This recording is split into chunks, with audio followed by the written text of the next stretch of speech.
Ons maak die Bybels oop by Johannes, die 4de evangelie beskrywing. Staan in sommige kringe bekend as die geestelike evangelie, omdat Johannes die materiaal anders georden het as die ander 3 evangelie beskrywings. Siklusse word gevolg van Paasfees tot kruisigingspaasfees. Ons lees nou in Johannes 10. Gedeelte wat vooraf plaasvind is van groot belang, omdat daarna dit verwys word in die 10de hoofstuk. Jesus maak 'n man gesond. Hy was blind van sy geboorte af. En hierdie genesing word dan die agtergrond vir Jesus se verhaling van die gelykenis van die goeie herder. En nog wat hy in hierdie gedeelte sê, maar die agtergrond lê in Johannes 9, val waar hy spesifiek met oor die Fariseërs praat, waar hy spesifiek na hulle verwys.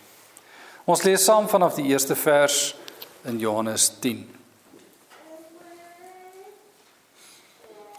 Voorwaar, ek sê vir julle, wie nie by die deur van die skaapstal ingaan nie, maar van 'n ander kant af inklim, hy is 'n dief en 'n rower, maar hy wat by die deur ingaan, is 'n herder van die skape.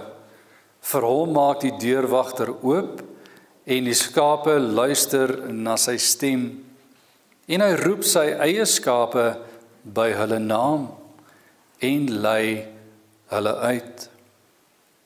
En wanneer hy sy eie skape uitgebring het, loop hy voor hulle uit, en die skape volg hom, omdat hulle sy stem ken.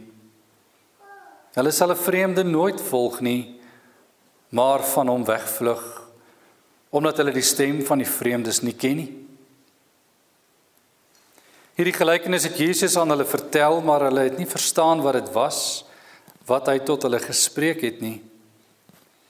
Jesus het toe weer vir hulle gesê, voorwaar, ek sê vir julle, ek is die deur van die skape.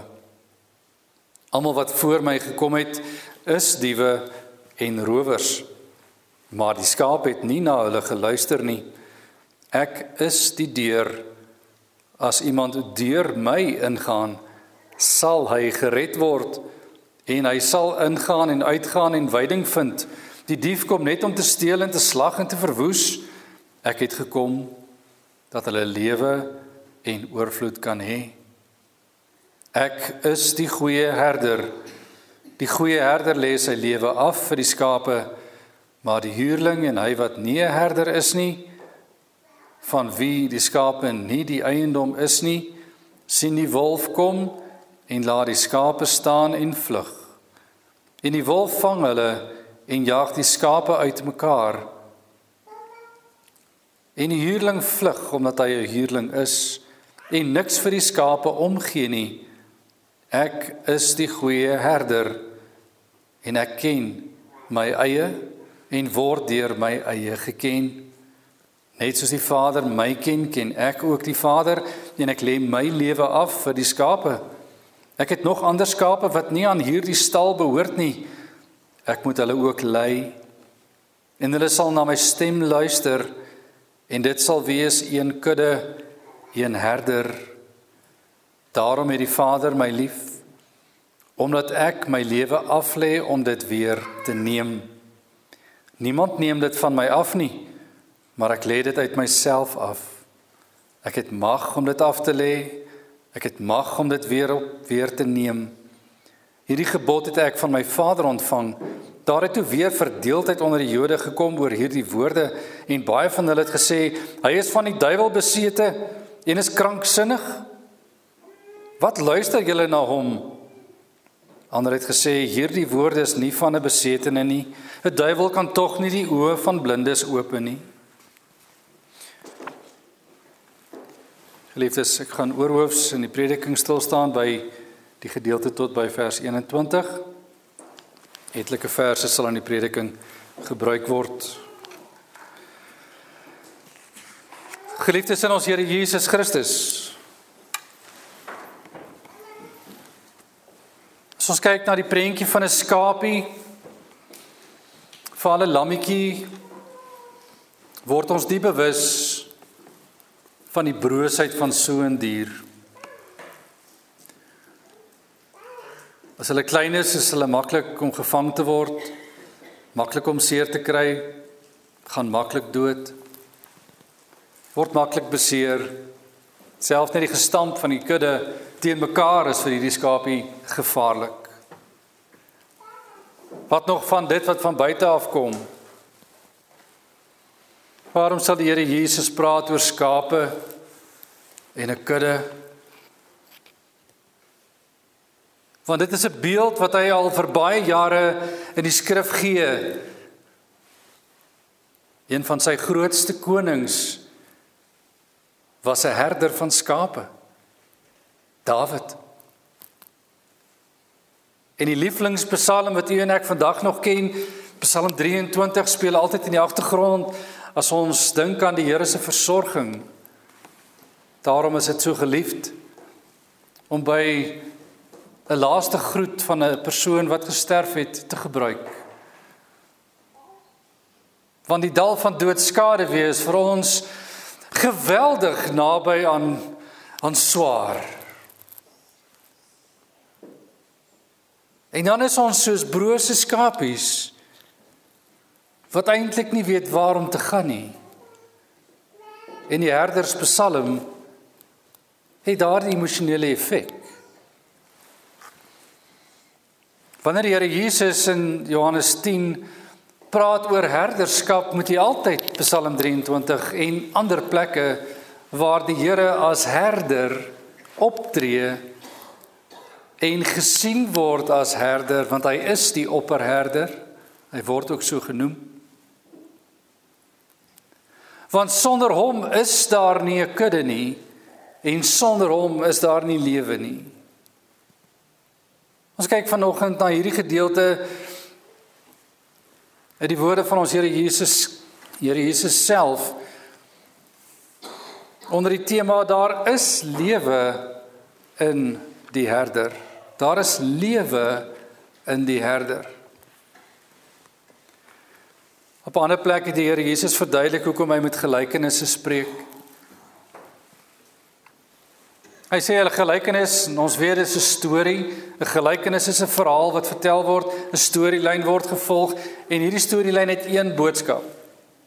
Maar omdat dit in 'n storie vertel word dit baie keer gebruik voor die Fariseërs en ander wat die Here Jesus nie wil hê hulle moet verstaan waaroor dit eintlik gaan nie. En daarom lê hy baie keer nie uit voor die Fariseërs waaroor die gelykenisse gaan nie. Lees byvoorbeeld die gelykenis deur van die gelykenis van die saad en die saaier. Die Here Jesus vertel die gelykenis, dan weet niemand waaroor dit gaan nie, en die disippels word verduidelik wat sê die gelykenis. Hier gebeur dieselfde. Ons kan nie die verskil sien tussen die vertelling en die verduideliking asof dit uitmekaar uit is nie, maar wat ons wel sien is die verhaal lyk so. Wat sê die Here Jesus oor die herder? Hy gee vir ons 'n karaktereienskap beskrywing van die herder. Maar nie voor hy begin by die kraal nie.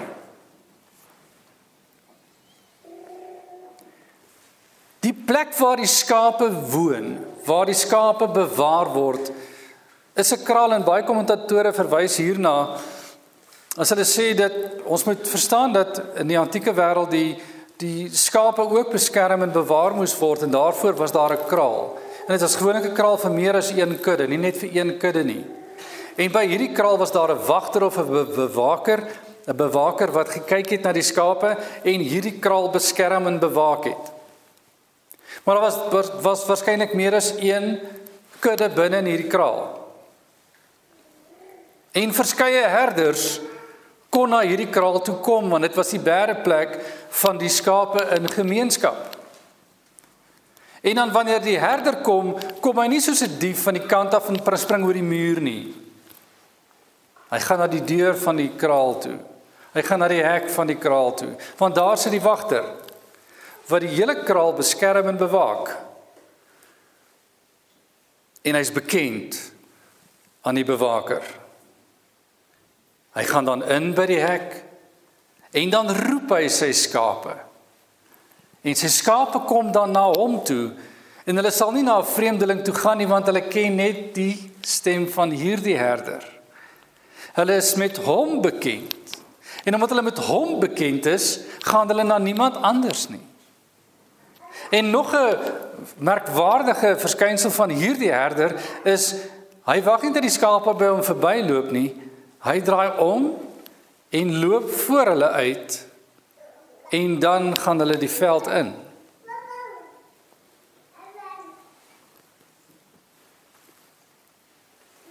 Hy loop voor hulle uit en die skape volg hom. Teks sê in vers 4, omdat hulle sy stem ken. Die karakter van die herder is 'n bekende stem, 'n omgee vir sy skape,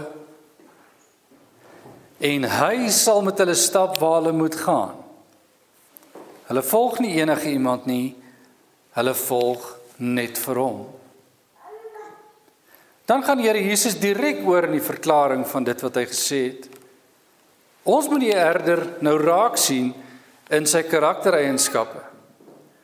En dan in Johannes is daar 7 uitsprake waar Jesus sê ek is. En hierdie ene kry ons 2 daarvan. Met ander woorde, Jesus maak metafories die beeld op homself van toepassing. Met ander woorde, in 'n metafoor word jy die beeld.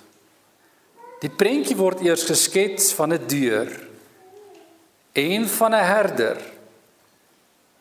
En dan word daar gesê, ek is die goeie herder. Ek is die goeie herder. En dan begin die Here Jesus met eienskappe verder. Hy was eerlik. Hy was 'n goeie herder want hy het voor by die kraal ingekom. Hy's 'n bekende herder, selfs vir die skape is hy bekend. Hy is 'n goeie herder en hier word verduidelik hoekom hy goed is. 'n Paar eienskappe van hoekom hy goed is word gegee. Die goeie herder, sê vers 11, lê sy lewe af vir sy skape. Hier kom nie net die beskerming in nie, maar die klas en die diepheid, die vlak van beskerming kom in. Tot die dood toe sal ek jou beskerm. Hier moet ons 'n teks luister en lees soos Efesiërs 5, wat ons altyd klassiek gebruik by huweliksbevestigings. Wanneer die bruid van God, die kerk van Jesus Christus beskrywe word, word sy as bruid beskryf die vrou. En die man word beskrywe as die bruidegom, en in die beeld van bruid en bruidegom is Christus die bruidegom. Hy is die bruidegom. En wanneer die bruidegom na die bruid omsien, as 'n prentjie wat jy moet raak sien, moet hy sy lewe opoffer soos Christus sy lewe opgeoffer het vir die kerk van Jesus Christus. Jesus het homself geoffer sodat die bruid kan leef. En is in daardie opsig wat 'n man dan vir sy vrou moet oppas, opofferend. Manne, dis nie huwelikspreek nie. Maar daar's 'n bepaalde herderskap, eienskap in 'n huishouding. En jong manne wat nog wil trou, dink mooi daaroor. Wanneer ons vroue beskerm en bewaak, moet ons opofferend wees tot die dood toe. En party manne sal sê, maar ek gaan mos nou nie sterf vir my vrou nie.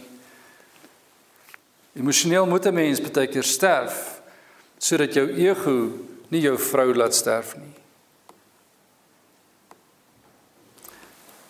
Die herder wys vir ons, opofferend is die eienskap van herderskap.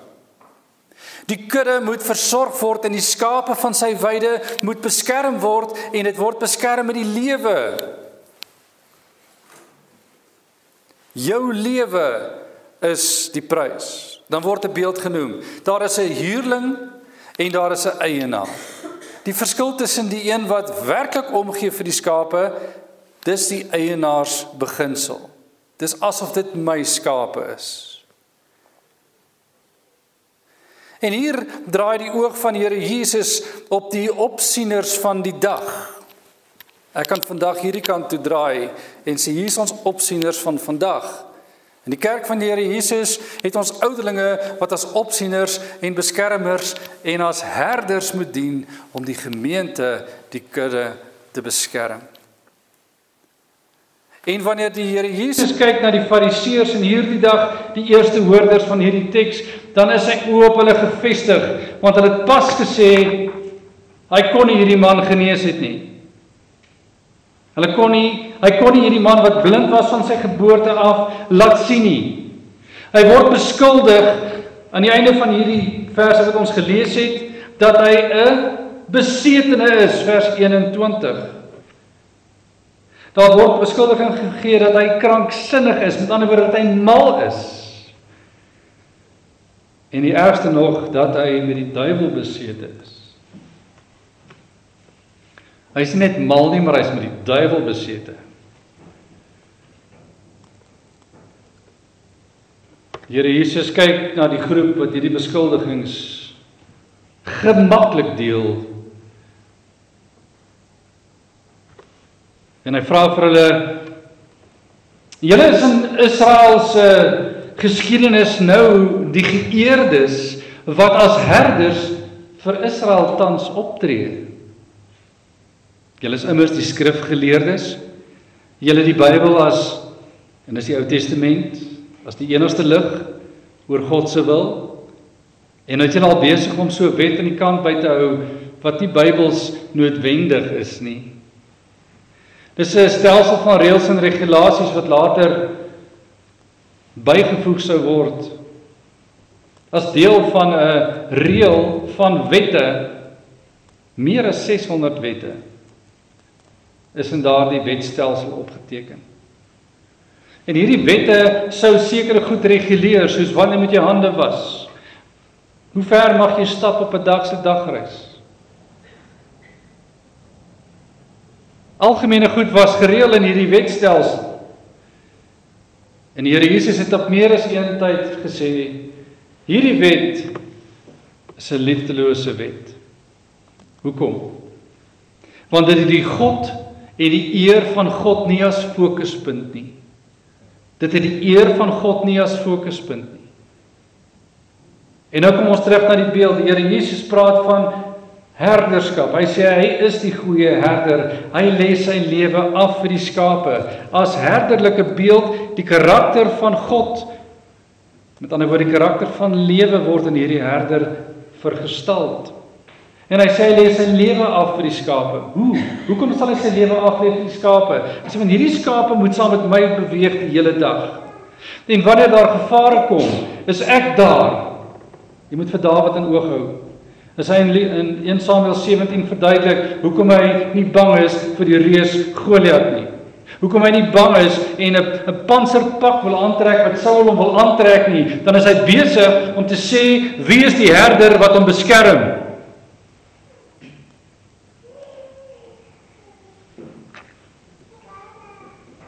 Wanneer my skape in gevaar is en 'n beer kom of 'n leeu kom, dan het Dawid gesê, wel, koning Saul, ek het regtig nie al hierdie klere nodig om my skape te verdedig nie.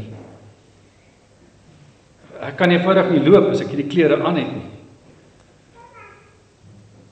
En jy sal onthou, Dawid het die reus benader en gesê, ek kom na jou toe in die naam van die Here. Want die herder wat hierdie kudde moes beskerm, was bereid om sy lewe af te lê vir die kudde.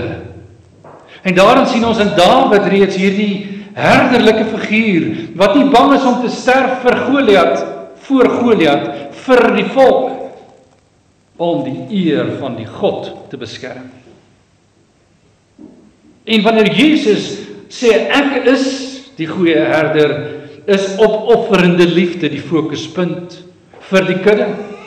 Dit gaan nie oor my eer nie, dit gaan nie oor my saak nie, dit gaan nie oor my toekoms nie, dit gaan oor die eer van God. Wie se kudde dit is? Ek lê my lewe af vir die skape, sê die Here Jesus. Maar 'n vreemdeling, 'n huurling, aan die ander woorde, hy wat vir geldjie hierdie kudde oppas. Wat doen hy? Vers 12. Dis nie sy eiendom nie. Hy sien die wolf kom, laat die skape staan en vlug, en die wolf vang hulle en jaag die skape uitmekaar. Die huurling vlug omdat hy 'n huurling is en niks vir die skape omgee nie. Wanneer die reformatie in die 16de eeu plaasvind, sien ons beide kante van hierdie beeld. Ons sien hulle wat vashou aan die geskiedenis van Rome en waar Rome die pad verlaat het van die vroeg-Christelike kerk na die middeleeue toe, na die 16de eeu toe. Gee hulle nie om hoeveel van hierdie kudde skade kry nie, want hulle kry goeie geld. Hulle gee glad nie meer om op wat die woord van die Here sê nie, solank daar net 'n bietjie munte val in die kus sodat ons hierdie groot gebou kan oprig. En ons vertel vir die mense wat? Elke keer as daar 'n muntstuk in die kus val, word nog een van jou geliefdes uit die vage vuur uitgepluk. Ja, selfs die afgestorwenes hoef nie te vrees nie, want jou geldjie doen alles. In Afrikaans, jou werke red selfs hulle. Jy het nie genade nodig nie, jy het nie vir Christus nodig nie. O, Christus is so bly as jy geldjie ingooi, want dan is daar verlossing. En die huurling is besig met die kudde in die 16de eeu. En die kudde raak gewoond hieraan dat moeders bereid is om van hulle kinders hierdie geldjie met hulle enigste geldjie in daardie kus te gooi, want hulle wil tog net nie hulle kinders moet verlore gaan nie. En ons sien die wanhoop op die gesig van 'n Martin Luther, 'n monnik, en daar is daar 'n professor in Grieks. En hy kyk hierdie saak so. En as herder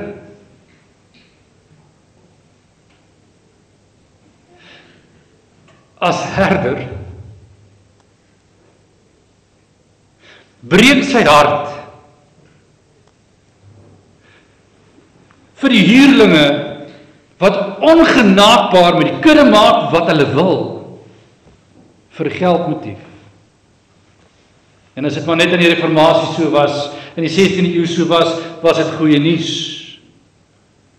Vandag klink die geldjie weer in die kus, want hulle val net 'n bietjie sagter vandag. En die papiergeldjie is baie. Wanneer ons bid, en jou gebedjie moet net vergesel word met 'n groot genoeg som geld, jy kan maar 'n koevertjie vol note gooi, want hoe groter jou aantal note, hoe groter is die kans op jou kind se genesing, selfs jou genesing en moontlik selfs jou verlossing. En die nuwe reël van huurlinge is alweer in die gang. 21ste eeu. Die kerk het nie verander nie. Want vandag is daar ander dinge waarmee huurlinge besig is. Nie dieselfde goed as wat in die 16de eeu was nie. Maar die motiewe is dieselfde. Waar is die opsieners en herders? Waar is die verkondigers van die evangelie wat die kudde in hulle harte dra en nie die geldjie nie? Of die aansien nie? Of enige ander afgod wat beskikbaar is waarmee ons kan besig wees van hierdie kansels af? Sommige waarsku nie eers teen die gevare van die tyd en dag nie. En kyk toe dat die skapies maar die vuur nader en nader loop, of selfs die afgrond benader met die kans om af te val, sonder dat die goeie herder se staf hom gryp en sê, nee, kom weg van die afgrond. Kom nader na die Here. Hoor wat hy sê. Bly by hom, luister na sy stem. Nog 'n eienskap van die goeie herder se werk. Het jy gehoor dat die kudde sy naam ken? Ook sy stem. Hulle behoort aan hom, hy ken hulle naam. En hy is in stem en klank bekend by hulle. Wanneer die goeie herder lewe skenk, is hierdie twee sake aan mekaar teenwoordig. En dit is, hy ken jou eerstens. Dis hy wat jou uitlei. Dit is hy wat jou beskerm, 2, met sy hele wese. Wanneer Israel uit Egipte uitgelei is, en ons sien dit in Eksodus 13, is daar 'n vuurkolom en 'n wolkkolom. Een is vir die dag, die wolk, en een is vir die nag, die vuur. Hoor wat sê die Here se woord in Eksodus 13 vers 21. En die Here het voor hulle uitgetrek bedags in 'n wolkkolom om hulle op die pad te lei en snags in 'n vuurkolom om voor hulle voor te lig, sodat hulle dag en nag kon trek. Geliefdes, ons trek steeds. Ons trek steeds. Efesiërs 4 leer dat ons in vers 11 verskeie mense nodig het om ons toe te rus. Die laaste 2 woorde in daardie vers is herders en leraars. Die Nuwe Testamentiese kerk het vandag evangeliste en ons het herders en ons het leraars. Hoekom het die Here herders gegee vir die kerk?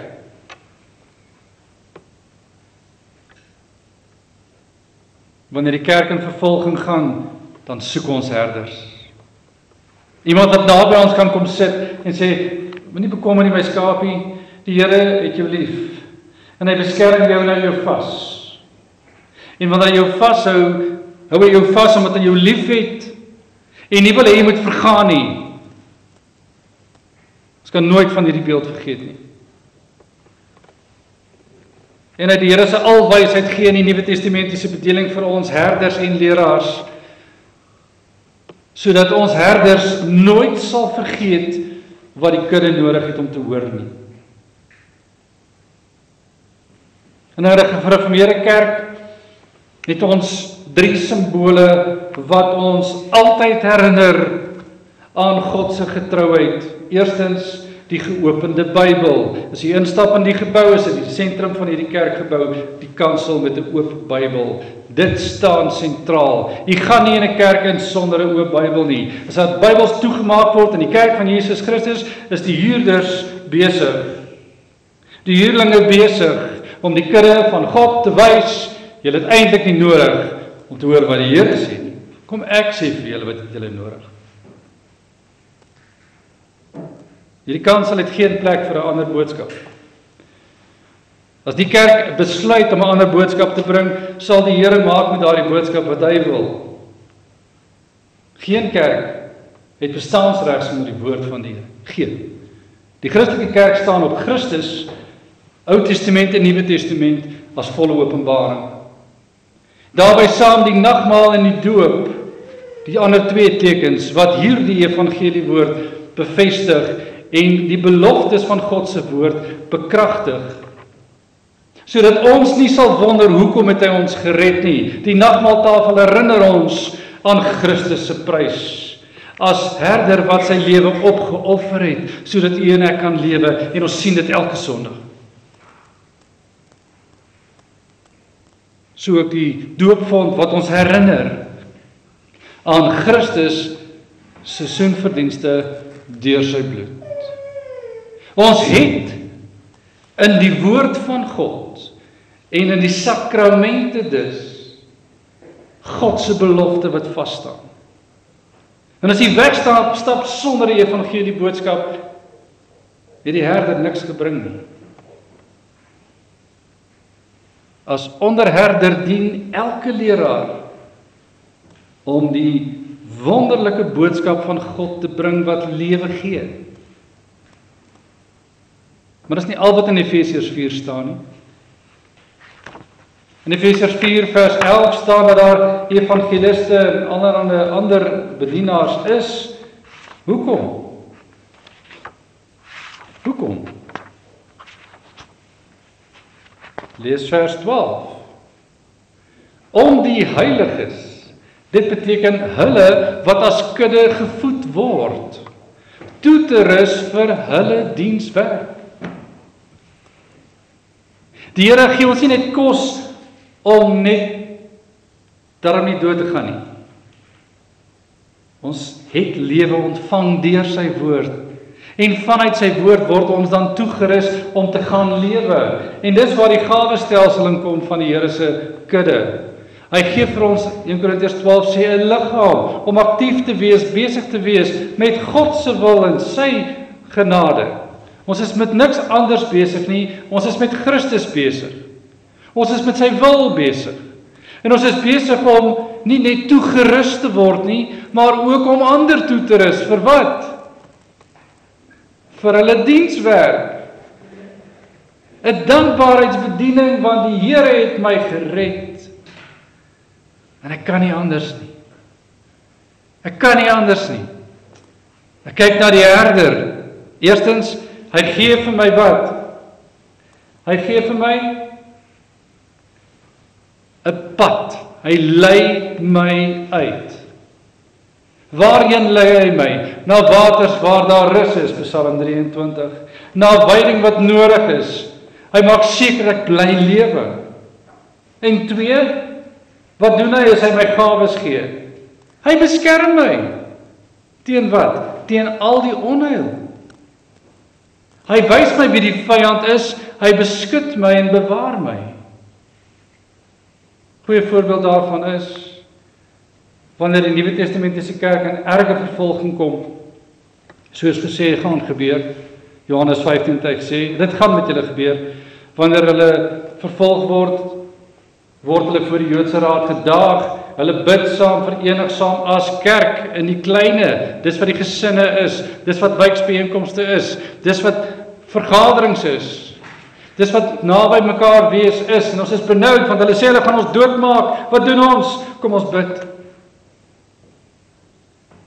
Here, gee ons krag, dat ons kan uitstyg bo ons omstandighede, en ons gaan aan met die Here se krag. Al die moeilikheid is nog daar, en die kerk word versterk deur byeenkomste. Wanneer die heiliges toegerus word deur ander heiliges, met Christus se genade deur sy Gees se werking, is die verlossingswerk van Christus sigbaar deur die kerk. Iemand vra my, waarom het julle kerke nodig? Ek glo mos, hoekom het ek 'n kerk nodig? Wanneer die skapies in die kraal gejaag word, en ons beskerm mekaar deur woordbediening, ons beskerm mekaar deur gebed, ons beskerm mekaar deur, ek gee vir jou om. Ek sien jy kry swaar. Is jy bietjie moe van vandag se loop? Ja, dit is al robbe klippe waaroor ons moes stap, né? Waarheen moes ons al vandag gaan? Ja, die gras was bietjie min vandag in Palestina. Ons moes bietjie wyd loop vandag vir gras.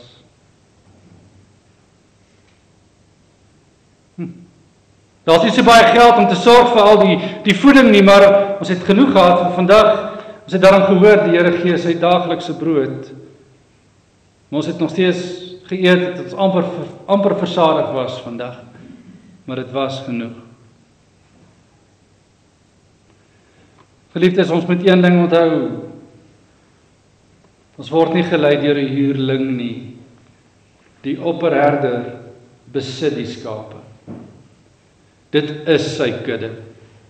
Hy het dit duur gekoop, hy het hierdie hele kudde met sy lewe gekoop. Daar is niemand soos hy nie. Niemand het hulle lewe opgeoffer en verander soos hy nie. Niemand het nie. En vra 'n bietjie rond. Wie sien kans om vir hierdie kerk te sterf? Wie sien kans? Ons verlaat liewer die gemeente. Dis makliker. Natuurlik is dit makliker. Ek verlaat liewer die gemeente, want dan hoef ek nie te sterf nie. As iemand my dreig en sê, is jy 'n Christen? En jy sê nee, dan lewe jy mos. En dis die volgende vraag wat vir die vervolgde kerk gevra word. Is ons bereid om daardie ene nee te antwoord? Wat is ons getuienis dan? Eskalasie op plaaslike vlak na vervolgde vlak kan net erger word. Geliefdes, die gemeentewese is noodsaaklik vir lewe. Christus het geweet hoekom gee hy vir ons as kudde 'n kudde. En so is daar meer as een kudde. Lees dit in die teks. Dis nie al kudde wat bestaan nie. Israel was nie die enigste kudde nie. Daar's nog 'n kraal, daar's nog 'n kudde, daar's nog wat verlos is. Israel en elke stam, elke taal, elke volk en elke nasie. Jesus is nie bang om dit te sê nie. Ons ook nie. Die Here weet waar verlossing is. Ek is die deur, sê die Here Jesus. Ek is die herder. Julle is my skape. Ek ken julle by die naam. Ek weet wie julle is. Ek weet julle is onveilig. Ek beskerm julle. En ek lei julle. Hou vas aan hierdie twee waarhede. Hy lei ons, hy beskerm ons, maar hy laat ons lewe. En as kerk van Jesus Christus is daar geen groter troos as dit nie. Vertrou op hom. Amen. Ons dank saam.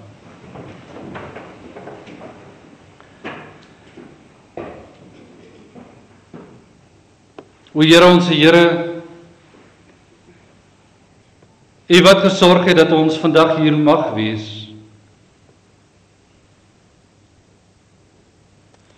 om te hoor wat U is en wie U is as U die herder is, wat U voorsien as U die herderlike voorsiening gee.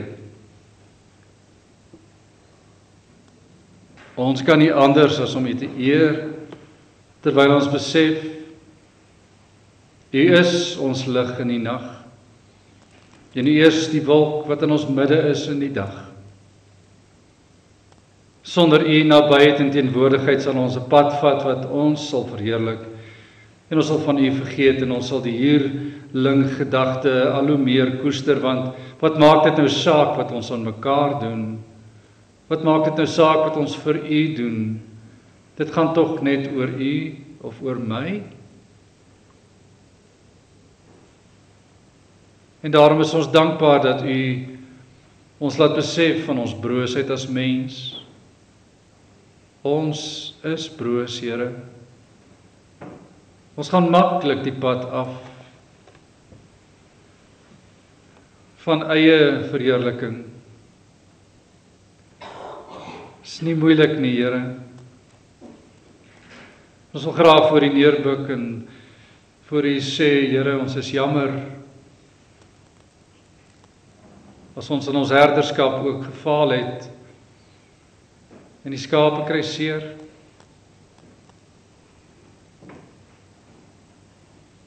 Ons as gemeente is voor U afhanklik om net U te sien as die herder en na U beeld hervorm te word. U woord alleen is vir ons genoeg om te sien dat ons werk het om te doen. Maar gaan nie 'n dag verby wat ons nie by U iets leer wat deur die Gees vir ons geopenbaar word nie. Maak ons onderherders in die koninkryk, of ons kinders onderrig sodat hulle kan onderrig, of ons ouers onderrig sodat hulle kinders kan onderrig, of ons as huisgesin mekaar onderrig sodat ons weer op ander plekke kan onderrig, waar U ons lei om as leierskap op te tree, sodat ons verander U lig kan wys. Maak nie saak waar U met wie werk nie. U is met ons besig. Met ons almal. Oud en jong. Sterk en swak. Gesond en minder gesond. En so lyk elke kudde oor hierdie ganse land, want ons is broers en ons het nodig om in u kraal te wees, Here, waar u ons beskerm en bewaak en daagliks versorg. Laat dit wees waar ons voor u wil staan. Laat die gees van hervorming deur die gees alleen geskied, soos u wil. Dankie dat ons u mag vra. U alleen is die voorsiener van alles. Dit bid ons in Jesus Christus naam alleen. Amen.